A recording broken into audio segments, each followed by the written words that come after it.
Je salue tout le monde.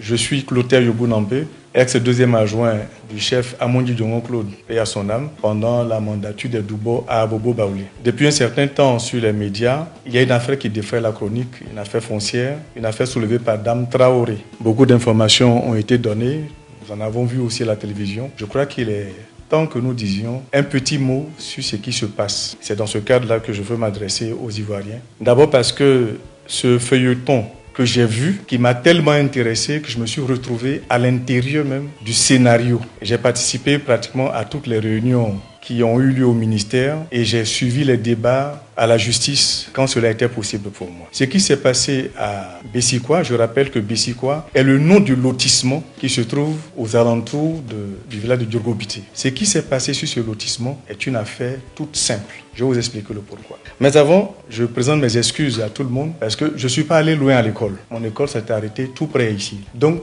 je demande pardon pour le français que je vais utiliser. Si je suis arrivé à écorcher surtout les hommes de loi et les érudits de la langue française, je leur demande pardon. Lorsque j'étais au CE1, la toute première leçon que mon maître m'a enseignée, c'est sur l'eau. À cette époque, on appelait cette matière observation. Il dit l'eau est un liquide qui n'a ni odeur ni goût. Elle est claire et transparente.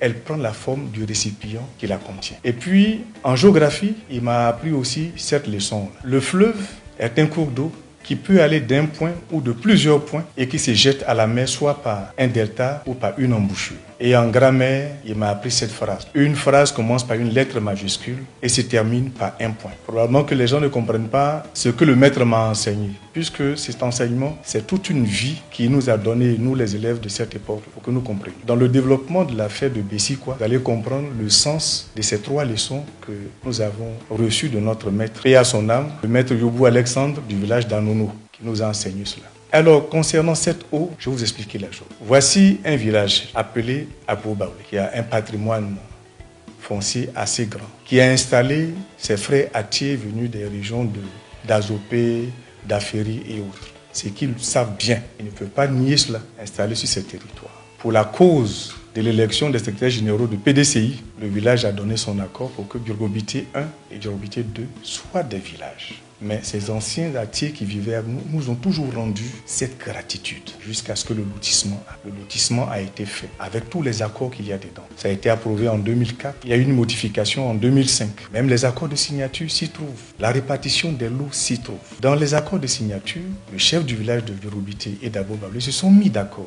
Et on dit, seul le chef du village d'Abobo Baoulé, président du comité de gestion foncière, est habilité à signer les attestations de ce lotissement. Donc le lotissement Bessikwa n'a qu'un seul signataire. Mais il y a une clé de répartition où chaque exploitant de cette parcelle a reçu les lots qui lui reviennent, de même que les géomètres et tous les autres financiers qui font partie de ce lotissement. De ces 2 groupes va s'ajouter maintenant le ministère qui traite les actes qui lui sont envoyés pour consolider les droits de ceux qui ont acquis des terrains sur cette parcelle. Donc il y a un guide bien fait qui se trouve au ministère et un autre qui est à Abobo Baoulé, qui est consulté par Abobo Baoulé et Djurgobité. Lorsqu'il y a une cession de l'eau à Djurgobité, si c'est un frère de Djurgobité qui cède son lot, et bien le chef du village de Djurgobité à cette époque, pour ce que moi j'ai vu, surtout à notre temps, pour ce que j'ai vu, il fait une attestation et il accompagne d'un courrier à son homologue d'Abobo Baoulé qui lui fait l'attestation définitive puisque c'est sa signature qui est reconnue au ministère et le requérant va se faire ses actes au ministère. Cela a fonctionné depuis l'approbation du lotissement jusqu'en 2013. Le 8 octobre 2013, Madame Bamba Makissa, directrice des affaires juridiques du ministère de la Construction, nous convoque au motif qu'il y a des soucis sur le lotissement de Djurgobité et que les gens de Djurgobité aussi se plaignent. Nous sommes allés ce jour-là pour une autre affaire avec monsieur le ministre concernant Djurgobité 1, dont je reviendrai plus tard là-dessus. Et le lendemain 8, elle nous a reçus au ministère de la Construction avec le comité de la direction des affaires juridiques. Je sors le petit mémo que nous avons eu à faire lorsque nous y sommes allés. Madame Bamba, à cette séance, en donnant l'objet de notre rencontre, qui porte sur la remise en cause par les 2 villages de Djurgobité 1 et 2 de l'accord intervenu entre Abobo Baoulé et ces 2 villages de Djurgobité. Je vous ai dit que nous ne savions même pas pourquoi nous partions là-bas lorsqu'elle nous a convoqués. Voici un village avec lequel 2 villages qui ont signé un accord de partage et de signature sur un lotissement. Il y a des problèmes. Le village lui-même n'est pas informé. Le village tuteur n'est pas informé. Et c'est au ministère qu'on est informé qu'il y a un problème. Donc, selon Mme Bamba, cet accord stipule que la répartition des lots issus du lotissement dit Bessikwa est soutenue par la clé de répartition suivante. 60% pour Abobo Baoulé, 40% pour Diogobité. Cet accord stipule également que seul le chef du village d'Abobo Baoulé est habilité à délivrer et signer les attestations coutumières sur ce lotissement. L'accord aussi est là. Mais selon Mme Bamba, dans l'exécution de cette convention, le village d'Abobo Baoulé n'a pas respecté cet accord. Elle donne pour preuve les résultats qu'elle a obtenus de l'examen du guide de ce lotissement qu'elle a compulsé. Conformément à cet accord, Abobo Baoulé devrait avoir 583 lots et Diorobité devrait avoir 389 lots. Or, Mme Bamba, selon elle, à ce jour, elle constate que 981 lots sont revenus à Abobo Baoulé selon ses constats dans le guide et donc elle estime que Diorobité 1 et 2 n'ont pas atteint leur quota comme convenu. Par conséquent, compte tenu des problèmes posés en quant à l'administration, la commission se doit d'examiner cette convention en prenant les décisions suivantes. Elle décide donc dans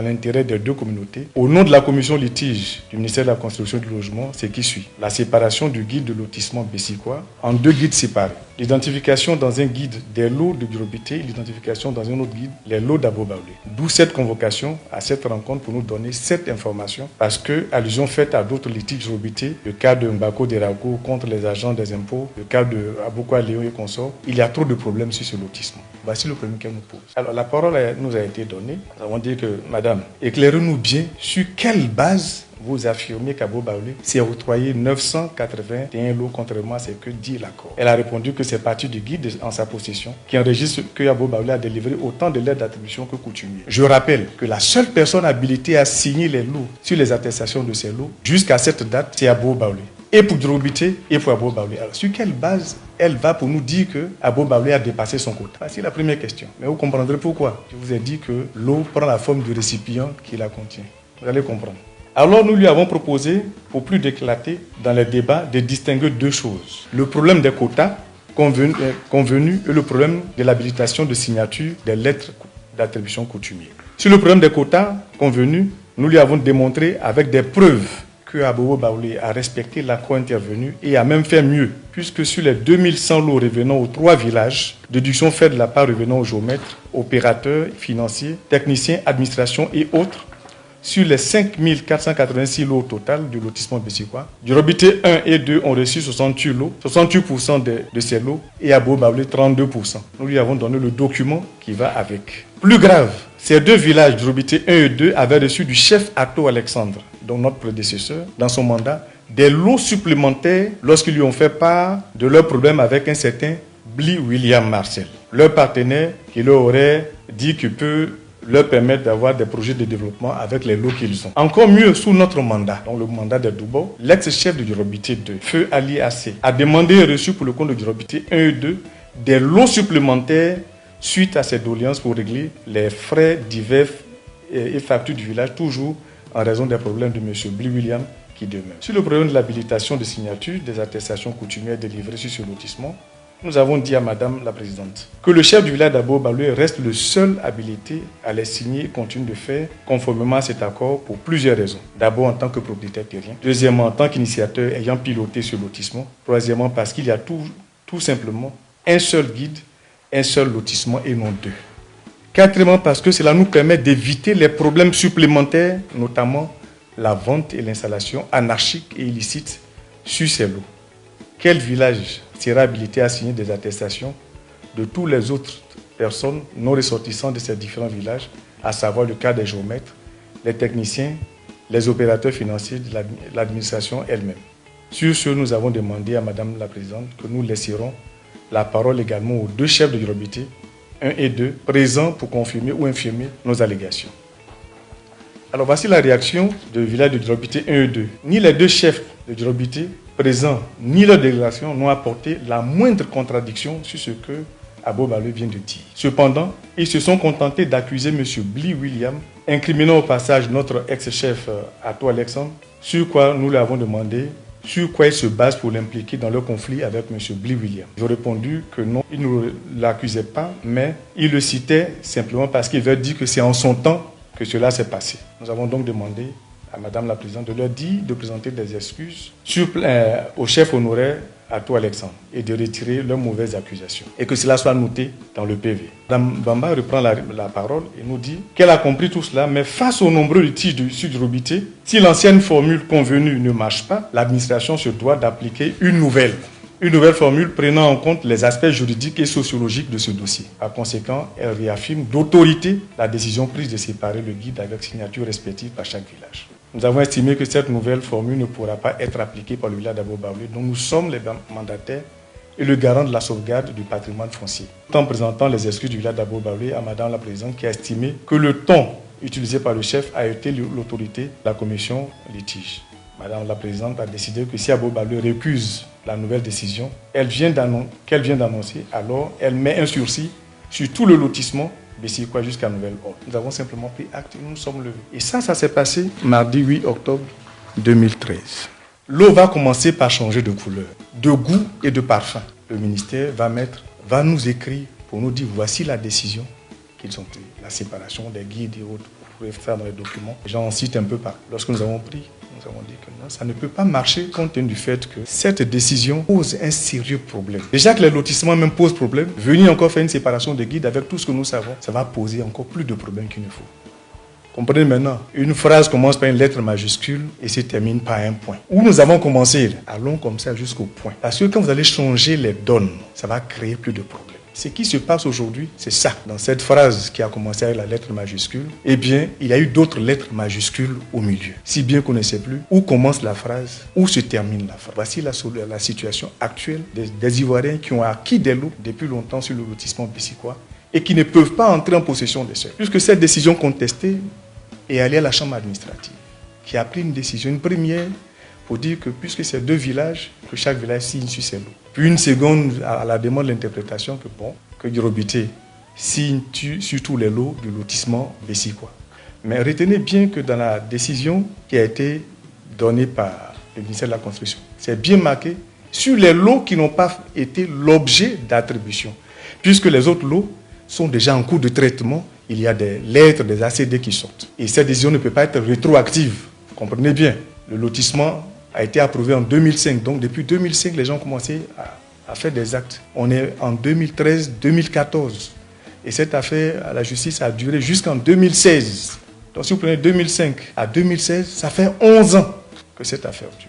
On n'a pas fait un retour 11 ans en arrière. Des gens qui ont acheté l'eau avec beaucoup de difficultés des fois, mais qui ont pris tout ce qu'ils ont parce qu'ils veulent avoir un petit patrimoine pour eux-mêmes, pour leurs enfants. Ça veut dire que cette décision-là casse ce qu'ils ont fait. Cette mauvaise interprétation va créer tout le problème. Comme je vous ai dit, ça n'a pas été fait au hasard. Ça a été fait à dessein. Ceux qui ont fait cela, qui ont pris cette décision, savaient pourquoi ils prenaient cette décision. Ils savaient ce qu'ils attendaient de ça. Vous avez vu qu'à l'intérieur, nous avons dit, l'administration, quand je dis l'administration, c'est le ministère de la Construction, a des lots dedans. C'est-à-dire quand on fait le lotissement, il y a des lots qui reviennent au ministère. Ces lots, c'est pour le ministère ou bien c'est pour les agents du ministère. Ces lots servent à quoi exactement? Ça, je ne peux pas répondre là-dessus. Donc, Mme Bamba a pris sa décision. Et le processus était déjà en place pour colorer l'eau, pour changer son goût, pour changer même la forme de l'eau, pour rendre cette eau claire-là opaque, pour qu'on ne puisse plus lire quelque chose à l'intérieur. Voici ce qui s'est passé simplement. Ça a continué. Le chef du village de Djirobité va lui signer un chèque à blanc lui donnant des attestations vierges signées de sa part. Le chef du village de Djirobité, M. Assimenkan, va faire un guide. Ce guide sera même contesté par les doyens de ce village. Ils ont même manifesté au ministère en leur écrivant. On nous a envoyé une copie. Rien n'a été fait. La chose est restée comme ça. Après qu'on ait pêché les thons, les harengs dans les lots qui restaient, on parle de l'eau résiduelle. Mais sur quelle base c'est l'eau résiduelle? Les lots qui restaient, on parle de l'eau résiduelle. Mais sur quelle base c'est l'eau résiduelle?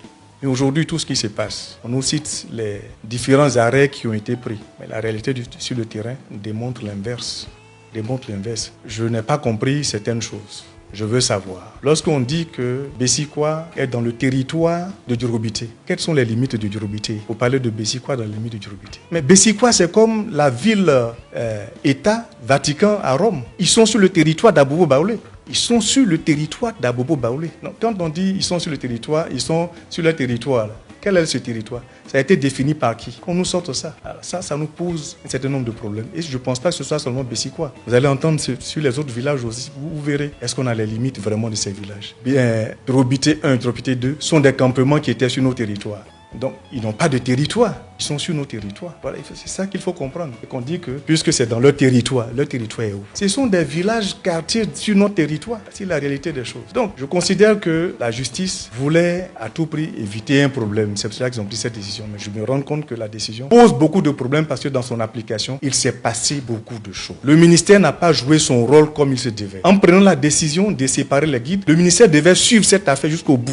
Une phrase commence par une lettre majuscule et se termine par un point, vu au point. Si bien que cette eau-là, comme je vous l'ai dit, ça a changé de couleur, ça a changé de goût, ça a changé de clarté. Cette eau est devenue opaque, ça a même changé de forme. La forme actuelle que nous avons, c'est la spoliation des personnes qui ont donné leur argent à des gens qui ont pris des lots et qui aujourd'hui ne peuvent pas rentrer en possession. Puisque sur ces mêmes lots, lorsque le village de Djorobité a fait son guide, ils ont pris les lots qui étaient là, ils ont fait un nouveau guide en prenant les noms des gens de Djorobité, se disant que sur cette partie, c'est toi qui étais là, donc tous ces lots-là t'appartiennent. Ce qui n'est pas vrai. Si bien que des lots même qu'ils ont cédés eux-mêmes avant, ils les ont recédés à d'autres personnes. Voici la complication de cette affaire. C'est vrai, on cherche les solutions. La solution la plus simple et plausible, le guide de Bessikwa existe. Il n'est pas perdu. Si le ministère ne l'a pas, Abobo Baoulé là, qu'on sorte ce guide. Et qu'à la date où ça a été indiqué, tous ceux qui ont leur nom dans le guide, qu'on leur donne leur droit. Et que ceux qui ont vendu les lots de manière fantaisiste remboursent l'argent à ceux à qui ils ont pris de l'argent. Là, c'est qui peut être juste à l'intérieur. Tout le reste qu'on dit,